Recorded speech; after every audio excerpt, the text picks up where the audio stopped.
to the workshop today. A special thank you to the organizers of the workshop.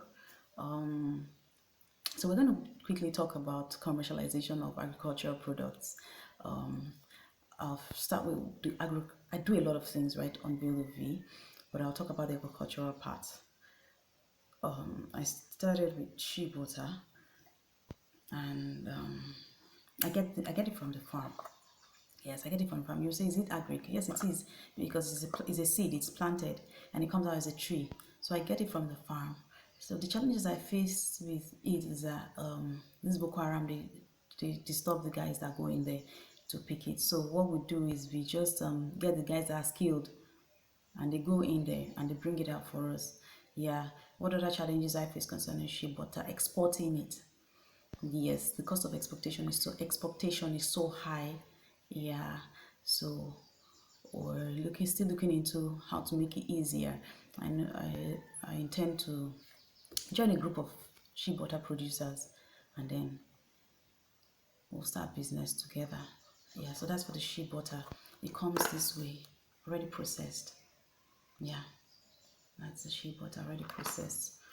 Pure shea butter, it's not mixed with anything. And so I added crayfish to it.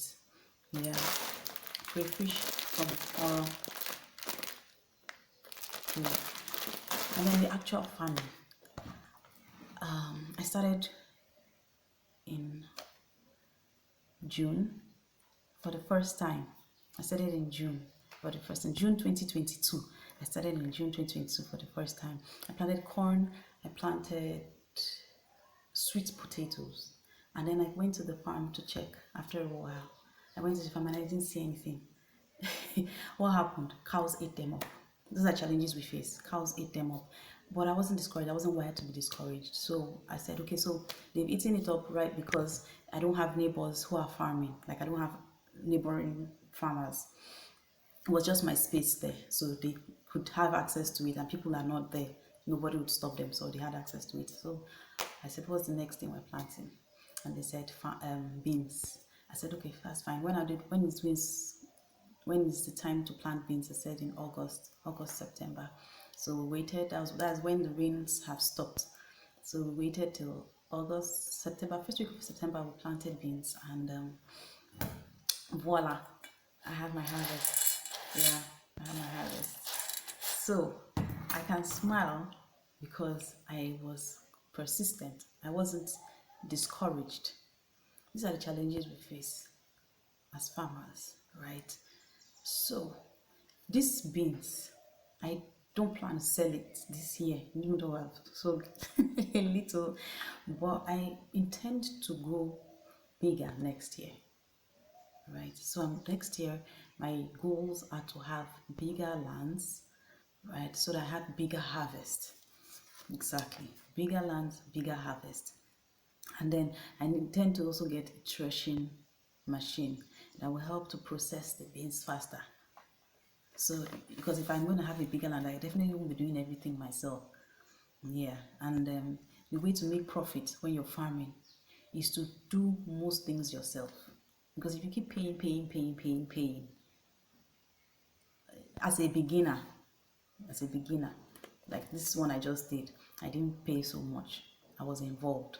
Yeah, but when it gets bigger, you would have to pay. So what we do as farmers is, if I harvest 2 plots of land of beans, whatever the people harvest for me, we share it into 3. They take 1/3 of it, right? So I don't have to pay them. So they will definitely want to harvest everything they can so that they can get 1/3 of it, right? So we apply wisdom when we're farming. So yeah.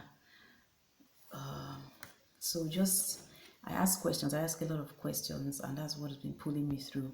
I will not underestimate the power of prayer. I pray. I ask God for wisdom. So ask for wisdom on what to plant, where to plant. Very important. Very important. Don't forget the power of prayer. And there's nothing you cannot commercialize.